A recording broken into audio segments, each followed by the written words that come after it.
il y a eu beaucoup d'essais et d'erreurs dans l'intelligence. Il y a eu l'intelligence animale, il y a eu beaucoup de types différents d'intelligence qui existent encore aujourd'hui. Donc, par exemple, l'intelligence d'une pieuvre, qui est probablement un des animaux les plus intelligents. Ce sont des Plus que invertébrés. l'huître? Beaucoup plus que l'huître. Beaucoup plus que l'huître. L'huître n'a pas vraiment de cerveau. Il y a un petit système nerveux, Hop. mais pas vraiment de cerveau. Euh, les pieuvres sont très intelligentes. Elles ne vivent pas très longtemps. Elles ont une intelligence distribuée, c'est-à-dire que leur cerveau est un petit peu distribué dans tout leur corps, mais montrent des capacités de résolution de problèmes, etc., qu'on ne constate par ailleurs que chez les mammifères et chez certains oiseaux. Quelles ont été les principales erreurs? Vous évoquiez des erreurs dans ce récit de l'intelligence. Alors, pas des erreurs, mais il y a bien sûr des branches de l'évolution qui se sont éteintes d'être relativement intelligents, mais qui n'ont pas su s'adapter au changement de leurs environnements. Plusieurs espèces disons de grands singes ou avant l'humanité qu'on connaît aujourd'hui. Stanislas Dehaene et vous montrez bien que notre perception, notre définition de l'intelligence a beaucoup changé, évolué dans les dernières années, et notamment avec l'apparition de l'IRM, de l'imagerie médicale aussi, qui nous a permis d'avoir une image du cerveau. Qu'est-ce qu'on a découvert à travers cette nouvelle technologie? Alors, il y a une quantité d'informations sur le fonctionnement du cerveau qui est en train d'être collectée, qui est phénoménale, mais on a relativement peu de principes pour l'expliquer, de principes organisateurs. Et un phénomène qui s'est produit ces dernières années est qu'on utilise des modèles informatiques un petit peu, donc qui sont construits pour des applications, principalement, donc des modèles d'intelligence artificielle qui sont basés sur ce qu'on appelle les réseaux de neurones, qui sont un petit peu inspirés de la vie, mais qui permettent d'avoir une espèce de modèle mental de ce qui se passe dans le cerveau. Donc par exemple, on peut, dans une certaine mesure, expliquer un petit peu comment fonctionne le cortex visuel qui nous sert à percevoir à travers nos yeux par ces modèles informatiques qui sont faits pour la reconnaissance d'images. Et vous vous penchez encore beaucoup sur ce que nous apprend l'imagerie médicale? Ça vous sert au quotidien? Alors, les neurosciences et les sciences cognitives en général, oui. L'imagerie médicale fait partie de ça. Mais l'imagerie médicale est très limitée parce que ce qu'on peut obtenir avec une IRM fonctionnelle, par exemple, c'est le degré d'activité d'un gros groupe de neurones, de plusieurs millions de neurones, et qui est reflété par l'afflux de sang dans ce circuit local. Donc c'est un petit peu comme un de mes collègues dit, c'est un petit peu comme essayer de comprendre l'industrie automobile en regardant des photos satellites par infrarouge. Donc on voit qu'effectivement il y a une activité qui se passe autour des usines Renault, Ford, etc. Mais ça ne nous permet pas de tout comprendre. Donc c'est un petit peu le problème qu'on a avec l'IRM. Mais c'est aussi un problème que vous avez eu dans ces dialogues, ces conversations avec Stanislas Dehaene que vous devez bien connaître aujourd'hui. Est-ce que vous parlez la même langue tous les deux? Alors, oui et non, en ce sens que au départ, on a eu des motivations très similaires. On se connaît depuis 1986, donc ça remonte à très loin. On était tous les deux étudiants. C'était la maternelle, ça, non? 86. En maternelle, vous vous êtes rencontrés quasiment? Non, je petit suis peu pas après. si jeune que ça. Malheureusement, j'étais déjà en doctorat. D'accord. Lui était en deuxième année de l'école normale supérieure, donc dans son premier cycle universitaire. Et on s'est rencontrés à une école d'été aux États-Unis, qui était un des événements fondateurs un petit peu de la communauté de recherche de gens dans le domaine qui essayaient justement d'étudier les réseaux de neurones artificiels pour expliquer certains comportements humains et animaux et la cognition d'une manière générale. Donc on a eu la motivation commune de comprendre l'intelligence, de comprendre les principes sous-jacents à l'intelligence. Et à partir de ça, on peut avoir deux approches. Une qui est d'étudier l'intelligence humaine et animale, et une autre qui est de construire un objet intelligent en suivant le principe érigé par le physicien célèbre Richard Feynman, qui a dit on ne comprend pas vraiment quelque chose tant qu'on ne l'a pas construit soi-même. Donc ayant la fibre de l'ingénieur, si vous voulez, ma motivation était plutôt de construire une machine intelligente pour savoir quels sont les principes sous-jacents qui sont vraiment importants. Et donc aujourd'hui, quelle est votre langue commune? La langue commune, c'est ce qu'on appelle les neurosciences computationnelles en bon français. C'est un mot emprunté un petit peu à l'anglais. Donc ce sont les modèles informatiques qui permettent d'expliquer un petit peu certains fonctionnements, mais à un niveau très abstrait, on peut dire. Sans vraiment modéliser dans tous les détails. On peut l'analogie peut-être que j'utilise un petit peu trop souvent, mais c'est l'analogie entre les oiseaux et les avions. Les oiseaux et les avions, bien sûr, apparaissent comme étant très différents, bien qu'ils aient tous les deux des ailes. Mais les principes sous-jacents au vol des avions et des oiseaux est le même. Donc c'est un petit peu ça qui permet de connecter les recherches en intelligence artificielle et en neurosciences, étant donné qu'on utilise des modèles qui sont un petit peu inspirés du cerveau. Vous faites ensemble ce récit, cette histoire de l'intelligence en remontant très très loin et forcément en vous interrogeant sur le futur de l'intelligence. Où est-ce que tout ça va nous mener, de l'intelligence humaine à l'intelligence artificielle? Pour comprendre, pour vous, aujourd'hui, là, nous en sommes où? On est au stade de quoi? On est encore au stade de l'évolution ou on est vraiment entré dans une révolution de l'intelligence?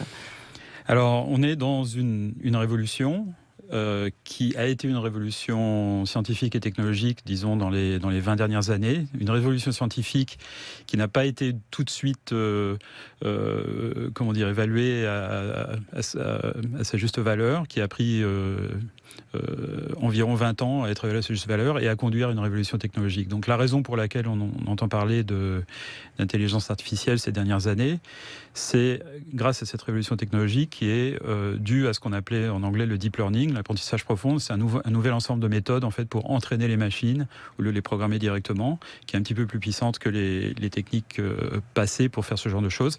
C'est ça qui conduit à des systèmes qui peuvent reconnaître les images, traduire les langues, reconnaître la parole de manière fiable, etc. Donc c'est un peu pour ça qu'on parle de ça en ce moment. Il y a plein d'applications pratiques dans les transports, la santé, l'accès à l'information, etc.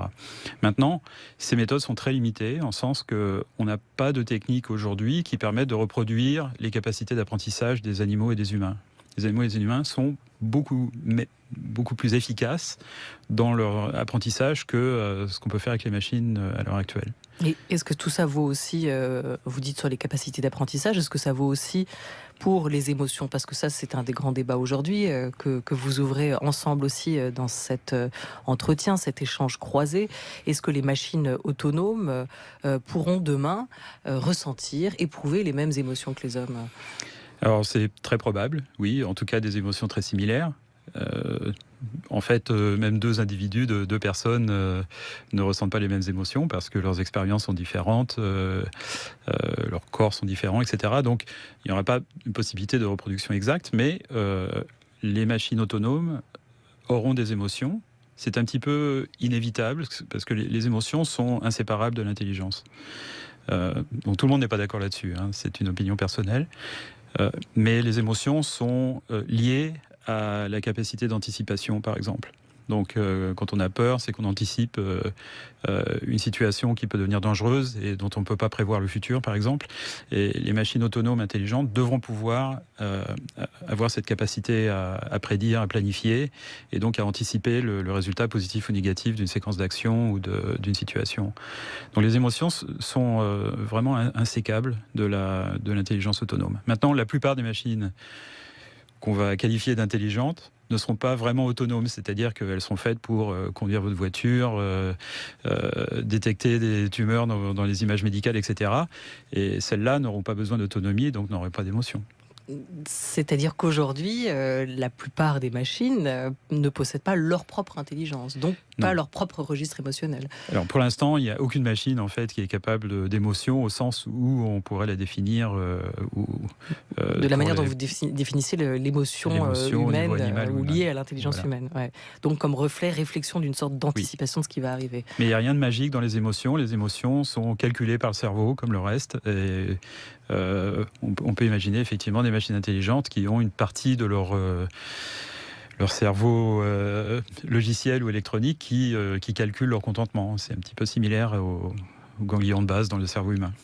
Stanislas Dehaene, il a cette assez belle définition de la mémoire en disant que la mémoire n'est pas, c'est pas regarder vers le passé, c'est des systèmes qui projettent les infos vers le futur. Qu'en gros, si on mémorise une information, c'est aussi avec cette idée, comme vous le disiez pour les émotions, qu'elle me servira peut-être plus tard, donc je vais stocker pour pouvoir projeter vers le futur. Est-ce qu'on peut dire, comme pour la mémoire, qu'il n'y a pas une mémoire mais des mémoires? Est-ce qu'on peut dire la même chose de l'intelligence, qu'il n'y a pas une intelligence mais des intelligences aujourd'hui? Oui, certainement. Il y a plusieurs types d'intelligence, plusieurs capacités pour des situations particulières. On a l'impression, l'illusion peut-être que l'intelligence humaine est générale, mais en fait elle est relativement spécialisée, elle peut être différente d'une personne à l'autre. Donc certaines personnes sont très portées sur les sciences, les mathématiques, etc., les choses qui sont un petit peu prédictibles, avec des règles très fortes, et puis d'autres qui sont plutôt mieux pour... par exemple, prédire les comportements humains ou les interactions sociales. Et c'est une sorte différente de modélisation de notre environnement. Le grand débat aujourd'hui, Yann Lequin, c'est de savoir si nous aurons toujours, nous les hommes, le contrôle des machines et des intelligences artificielles que nous créons. Vous le dites, comme beaucoup de vos confrères, la technique n'est pas mauvaise en soi, c'est ce que l'homme en fait, l'homme qui est derrière, qui peut en créer des mauvais usages ou des mauvaises intentions. Vous êtes toujours sur cette ligne-là ? Oui, je suis toujours sur cette ligne-là. En fait, il y a un petit peu un fantasme qui est... On est un petit peu conditionné par les films de science-fiction, Hollywood, les scénarios La Terminator, où on a l'impression que la volonté de dominer est corrélée à l'intelligence, c'est-à-dire qu'automatiquement, si on fait des machines intelligentes, elles auront la volonté de dominer l'humanité. Cette idée est fausse. La volonté de dominer n'est pas liée à l'intelligence. Elle est liée chez les humains au fait qu'on est des animaux sociaux et qu'on a besoin d'avoir une certaine influence sur nos semblables pour survivre. La volonté de dominer, par exemple, n'existe pas chez les animaux non sociaux tels que les orang-outans. Donc il est très possible qu'on fabrique des robots ou des machines intelligentes dont les pulsions de base et les capacités de base seront plus proches de celles des orang-outans que des humains, où on construira en elles de manière immodifiable, si vous voulez, le fait qu'elles doivent servir l'humanité. Même en ce qui concerne les individus dans l'humanité, le désir de dominer n'est pas corrélé à l'intelligence. C'est pas les gens les plus intelligents qui veulent être les chefs de la planète, par exemple. Ah bon ? Bon, on a des exemples frappants aujourd'hui. Je vous écoute. Je crois même pas que c'est la peine de citer des noms. Mais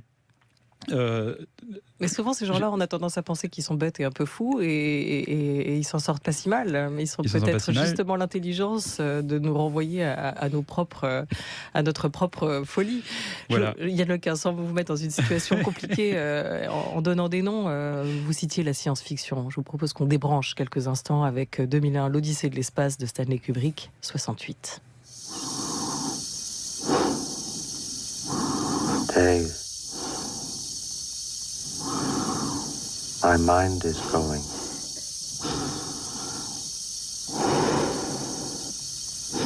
I can feel it.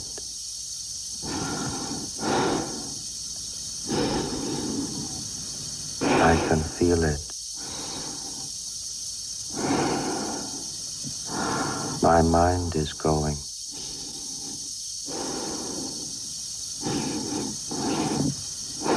There is no question about it.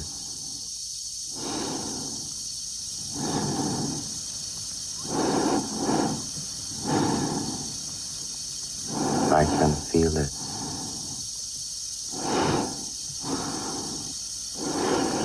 I can feel it. I can feel it.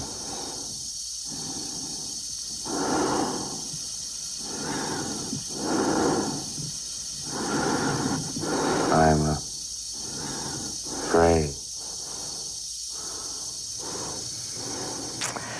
Voilà quand Dave débranche Hal et qu'il va vers son centre nerveux et le déconnecte. Là, on sent aussi une machine qui est dans l'état dans la peur. Qu'est-ce que la science-fiction, pour vous, prévoyait de si faux finalement aujourd'hui? En quoi ces projections qu'on peut avoir, qui répondent pas simplement aux craintes de Hal mais aussi aux nôtres, ne peuvent être que le fruit de l'imagination? Comment vous pouvez nous garantir que tout ça n'arrivera pas? Alors ce film a eu une grosse influence en fait. Moi j'ai vu ce film quand j'avais 9 ans, ça a changé ma vie d'une certaine manière, on peut le dire. Enfin ça m'a ouvert justement à l'idée que des machines pourraient être intelligentes. J'étais déjà un petit peu passionné quand j'étais enfant par le mystère de l'intelligence, l'apparition de l'intelligence dans l'humanité, etc. Et Et c'est peut-être un petit peu ça qui a influencé par la suite mon intérêt pour ce sujet. Donc oui, dans cette scène, il y a ce scénario a été conçu en 1964, donc tout au début des balbutiements en fait, de l'intelligence artificielle qui existait depuis moins de 10 ans. Et il y a certaines choses qui sont bien vues, c'est-à-dire le fait, par exemple, que, bien que ce ne soit pas explicitement mentionné, que HAL n'est pas entièrement programmé, mais entraîné. Des choses qui sont fausses, c'est-à-dire le fait que HAL dit pendant le film qu'il n'est pas capable d'erreur. Ça, c'est pas possible, en ce sens qu'une machine intelligente, nécessairement, si elle veut prendre des décisions, doit prendre des décisions qui sont en présence d'incertitudes et nécessairement elle va faire des erreurs. Donc pas parce que la machine est mal programmée ou mal entraînée, mais simplement parce que la situation est compliquée et que quelquefois on doit prendre des décisions sans avoir l'information complète ou sans pouvoir trouver la réponse optimale. Par ailleurs, un autre élément qui est un petit peu curieux, c'est que HAL n'est pas copiable. C'est-à-dire qu'on ne peut pas sauvegarder toute la mémoire de HAL pour la reproduire dans un autre exemplaire de cet ordinateur. C'est un individu unique. Peut-être à cause du fait que ces modules mémoire sont censés être des mémoires holographiques, etc. Bon, ce sont des choses qui n'existent pas, mais ou pas vraiment. Donc il y a des choses qui sont très vraies dans 2001 Odyssée de l'espace et puis d'autres et dans la science-fiction en général. La science-fiction plus récente fait de gros contresens vis-à-vis de l'intelligence artificielle. Donc par exemple, alors le fait par exemple qu'il y a un mystère de l'intelligence artificielle qu'il faut trouver et qu'une fois qu'on l'aura trouvé, on pourra fabriquer des machines intelligentes. Ça ne va pas se passer comme ça va pas être un événement, ça va être une progression. Avec des essais, des erreurs, des retours en arrière, etc. C'est ce qui s'est passé dans l'histoire jusqu'à présent. Une autre erreur, c'est que une compagnie ou un laboratoire va être très significativement en avance sur les autres et va découvrir ce secret avant tout le monde et va dominer la planète. C'est pas du tout comme ça que ça se passe. La science est en général ouverte. Donc, par exemple, à Facebook, on pratique la recherche ouverte, on publie tous nos résultats parce que c'est un problème scientifique, c'est pas un problème technologique pour l'instant. L'autre légende un petit peu, c'est le fait que encore une fois, nécessairement, les machines auront les mêmes traits, les mêmes caractéristiques que l'intelligence humaine. On est en fait exposé uniquement à l'intelligence humaine et on n'a pas d'idée des caractéristiques d'autres types d'intelligence. Et donc on attache par défaut aux ordinateurs ou aux machines intelligentes les mêmes qualités, les mêmes défauts que la nature humaine. Donc cette idée que les machines nécessairement voudront dominer si elles deviennent intelligentes, cette idée qu'elles seront curieuses nécessairement, cette idée qu'elles voudront s'émanciper, qu'elles voudront faire tout ce que font les humains. C'est le thème de certains films de science-fiction, par exemple. Et je ne pense pas que ce soit vrai. Ce sont des comportements qui sont purement humains, qui ont été construits en nous dans l'évolution, par l'évolution, et qu'on ne va pas nécessairement construire dans nos machines. Que l'intelligence artificielle ne pourra jamais être plus qu'une pâle copie, qu'une simple réplique amoindrie de l'intelligence humaine. Non, pas du tout. Il est très possible que d'ici quelques temps, c'est pas pour demain, les machines soient plus intelligentes que les humains dans presque toutes les tâches qui intéressent les humains. Mais est-ce qu'il y a encore aujourd'hui une guerre des intelligences, comme il y a pu y en avoir une dans les années 50, 60 ? Est-ce qu'on en est encore à se demander s'il faut mécaniser la pensée ou s'il faut copier le cerveau ? Quels sont les débats, les polémiques qu'il y a aujourd'hui entre les chercheurs sur cette question de l'intelligence ? Alors, oui, c'est intéressant. Donc, il y a plusieurs courants de l'intelligence artificielle. Il y a un courant qui est relativement ancien, qui date des années 60-70 et qui remonte peut-être même à plus loin et qui essaie de reproduire les raisonnements mentaux de niveau élevé, c'est-à-dire la logique, la déduction, le raisonnement, etc. D'autres efforts qui se focalisent particulièrement sur des problèmes particuliers, comme par exemple jouer aux échecs ou ce genre de choses, où on peut trouver le chemin le plus court entre une ville et une autre pour planifier un voyage. Dans le temps, ce genre de problème faisait partie de l'intelligence artificielle. Maintenant, c'est juste un algorithme qui est passé dans la boîte à outils commune. Il y a les gens dont je fais partie qui pensent que les capacités d'apprentissage sont inséparables de la capacité capacités qui sont inséparables de l'intelligence, la perception, le raisonnement et l'action, mais qui essayent de comprendre les principes sous-jacents à l'apprentissage en s'inspirant un petit peu de la biologie, mais sans nécessairement la copier. Et puis il y a des gens qui sont un petit peu plus extrêmes dans cette direction et qui essaient de copier le fonctionnement du cerveau dans ses moindres détails, en espérant que l'intelligence artificielle puisse émerger de ces détails. Le problème de ça, c'est que si on copie sans comprendre, on aura beaucoup de mal à savoir quels détails sont importants. On va peut-être faire l'équivalent d'avion avec des plumes. Ça peut être intéressant. Ça peut être intéressant, peut-être même pour comprendre l'intelligence humaine, aussi peut-être pour étudier les maladies mentales, mais pas pour construire des machines intelligentes.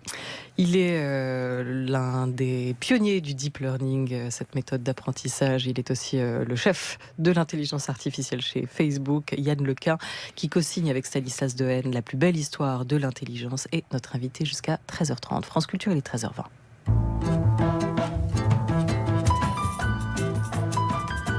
France Culture. La Grande Table. Olivia Gesbert. Yann Lequin, vous nous dites, comme beaucoup d'autres, qu'aujourd'hui, il ne faut pas s'inquiéter, que la technique n'est pas intrinsèquement mauvaise. Sauf que un certain nombre de papes des nouvelles technologies, d'esprits éclairés aussi, comme Stephen Hawking ou Elon Musk, l'entrepreneur, le PDG de Tesla Motors, aujourd'hui, nous mettent en garde. Écoutons. Elon Musk en appelle au gouvernement pour éviter que l'intelligence artificielle n'anéantisse le monde. Dans un discours à la National Governor Association, une association qui réunit les gouverneurs des États américains, samedi 15 juillet, le président directeur général de Tesla SpaceX a réitéré ses craintes sur l'intelligence artificielle. Depuis quelques années, Elon Musk s'évertue à nous avertir sur les risques de l'intelligence artificielle. Le chef d'entreprise d'origine sud-africaine a même réussi à créer un débat mondial autour de la question, qu'il considère comme la plus grande menace de l'humanité, juste à côté de la bombe nucléaire. Voilà, et puis j'ai perdu mon job au passage, ce commentaire d'actualité. Donc ces propos d'Elon Musk sont racontés ici par une voix, un robot. Déjà ces mises en garde, comment vous les expliquez, puisqu'il n'y a a priori, d'après vous, aucun souci à se faire? Alors j'ai beaucoup d'admiration pour Elon Musk, pour tout un tas de choses. Mais dans ce domaine particulier, je pense qu'il se fourvoie. Je crois qu'il était un petit peu trop optimiste d'une certaine manière sur la rapidité avec laquelle on va faire des progrès vers l'intelligence artificielle générale et supérieure à l'intelligence humaine. Donc il est juste déçu. C'est-à-dire non, c'est pas trop ça, mais il a parlé des gens qui étaient, disons, un petit peu trop rêveurs, qui pensaient que d'ici 5 ou 10 ans, on allait faire des machines intelligentes et que le problème a été résolu. Et donc il s'est dit, ensuite il a lu des livres tels que le livre Super Intelligence de Neil Bostrom, qui est un philosophe à Oxford, qui met en garde justement sur des scénarios catastrophes, mais qui sont pour des gens attachés à la technologie, qui sont très improbables. Donc il y a très peu de gens qui sont vraiment sérieux dans le domaine, qui se posent ces questions et qui ont peur d'un scénario à la Terminator. Maintenant, il y a tout un tas de questions sur le déploiement de l'intelligence artificielle, qui sont effectivement des questions importantes dont il faut débattre, sur les dangers de déploiement de techniques automatiques, d'apprentissage automatique, etc., qui ne sont pas nécessairement liées directement à l'intelligence artificielle, mais aux techniques qui y sont liées, de manipulation des données, etc., de biais dans les données.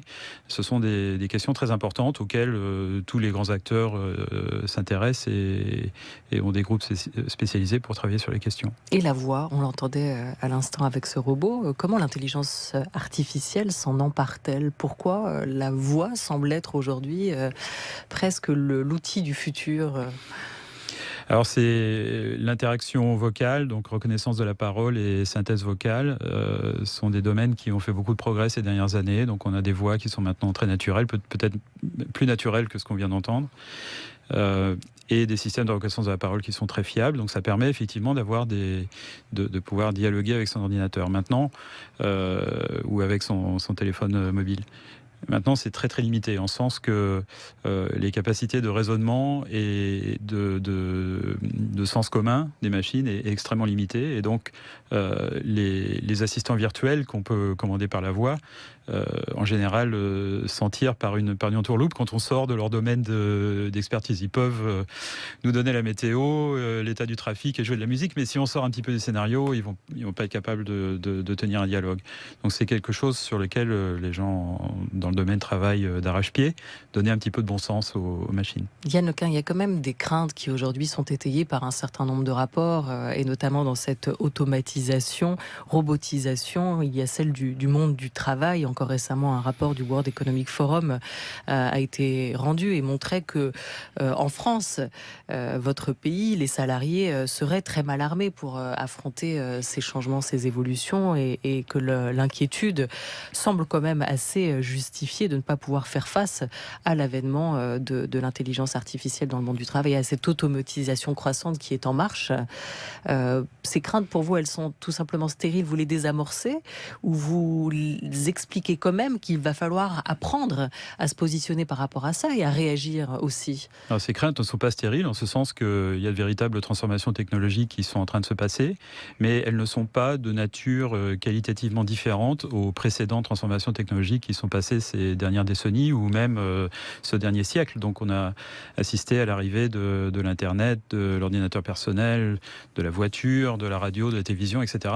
Toutes ces nouvelles technologies ont déplacé des métiers et ont résulté en des transformations assez profondes en fait de la société. L'intelligence artificielle va conduire à ce genre de transformation aussi. Le problème, c'est qu'elle risque d'être très rapide. Alors, les économistes disent que ce qui va limiter la pénétration de ces technologies dans l'industrie et dans la société, c'est justement la capacité des gens à se former à cette nouvelle technologie. Donc s'il y a quelque chose que les pays doivent faire pour tirer parti des progrès technologiques liés à l'intelligence artificielle, c'est investir massivement dans l'éducation pour que les salariés, les gens en général puissent tirer parti, le pays puisse tirer parti de ces transformations. Il y a aujourd'hui, Yann Lequin, une affaire qu'on ne peut pas ne pas évoquer ensemble, des dizaines de milliers de comptes piratés, des données volées, un piratage massif chez Facebook, votre boîte dont ont été victimes les utilisateurs. Alors ce serait plutôt une escroquerie qu'une intention politique. Ça révèle néanmoins des failles qui sont passablement inquiétantes, des failles de sécurité. On espère que vos données, vos recherches sont à l'abri, peut-être plus que vos données personnelles, celles de votre compte Facebook à vous. On se souvient du mea culpa de Mark Zuckerberg après l'affaire de Cambridge Analytica. Aujourd'hui, est-ce que vous vous demandez, vous, votre recherche, tous vos travaux, au service de quelle vision du monde vous la placez? Alors, donc tout d'abord, je dois vous préciser que la sécurité informatique n'est pas du tout mon domaine d'expertise. Donc c'est très difficile pour moi de commenter sur les détails de cette histoire. Je me focalise principalement sur la recherche fondamentale en intelligence artificielle, donc en fait relativement peu sur les applications qui sont déployées et développées par des groupes avec lesquels on c'est quand même collabore. la suite logique, donc en fait il faut voir aussi ce qui va se passer après. Voilà, alors absolument. Donc l'intelligence artificielle en fait est absolument centrale dans les opérations de Facebook aujourd'hui et sert entre autres justement à limiter les exploitations de la plateforme par des acteurs qui ont des vues pas forcément bénéfiques. Donc les faux comptes, la propagande, les fausses... l'infox, comme on dit en français maintenant, etc. L'intelligence artificielle est utilisée pour détecter ce genre de choses et limiter leur impact. Par exemple... des vidéos de propagande de Daesh sont détectées très rapidement de manière automatique et éliminées de la plateforme pratiquement à 100%. Pas exactement à 100%, mais pratiquement. Il y aura toujours des erreurs dans ces systèmes automatiques. Ils sont en général épaulés aussi par des modérateurs humains. Il y a des cas compliqués qu'on ne peut pas traiter automatiquement. Mais l'intelligence artificielle, en fait, joue un rôle très positif dans ce domaine-là. Et il y a eu une évolution, en fait, ces 2 dernières années à Facebook, dans lequel Facebook, en tant que plateforme, est devenu bien meilleur que par le passé à détecter ce genre d'action. Alors, c'est un petit peu séparé des questions de sécurité informatique, qui est un domaine complètement différent, qui n'est pas mon expertise. Non, mais la question, quand même, c'est quel projet, quelle vision le projet, c'est vous souhaitez servir? C'est connecter le monde, c'est connecter les gens les uns avec les autres. Donc par exemple, éliminer les barrières de langage, permettre aux gens de communiquer dans leur langue natale, dans leur langue favorite, et de communiquer avec des gens qui ne parlent pas leur langue, grâce à par exemple la traduction automatique, connecter les gens les uns avec les autres. Culturellement, je pense que c'est un projet, c'est le projet de Facebook, c'est un projet qui me motive aussi à terme. Et vous avez donc confiance dans les gens, dans les personnes, dans les mains, entre les mains desquelles vous confiez vos recherches aujourd'hui, votre savoir?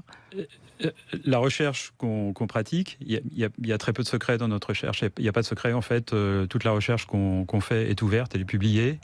De telle manière que n'importe qui, en fait, peut y accéder. C'est sûr. Faut-il encore que n'importe qui puisse la déchiffrer? Puisse la déchiffrer, bien sûr. On distribue notre code en open source, etc. C'est de la recherche ouverte. On essaie d'essaimer un petit peu la communauté de recherche internationale à travailler sur des problèmes intéressants et les aider en fournissant des outils, en faisant de la recherche nous-mêmes, etc. Donc, il arrive très souvent, par exemple, qu'on publie un résultat et puis 3 mois après, Google publie un résultat qui améliore le nôtre, et puis 3 mois après, une université, etc., etc. Donc c'est un problème scientifique, c'est pas un problème technique qu'on essaie de résoudre, et la recherche est ouverte. Merci beaucoup à vous, Yann Lequin. La Merci. plus belle histoire de l'intelligence avec Jacques Girardon et Stanislas Dehaene vient de paraître aux éditions Robert Laffont.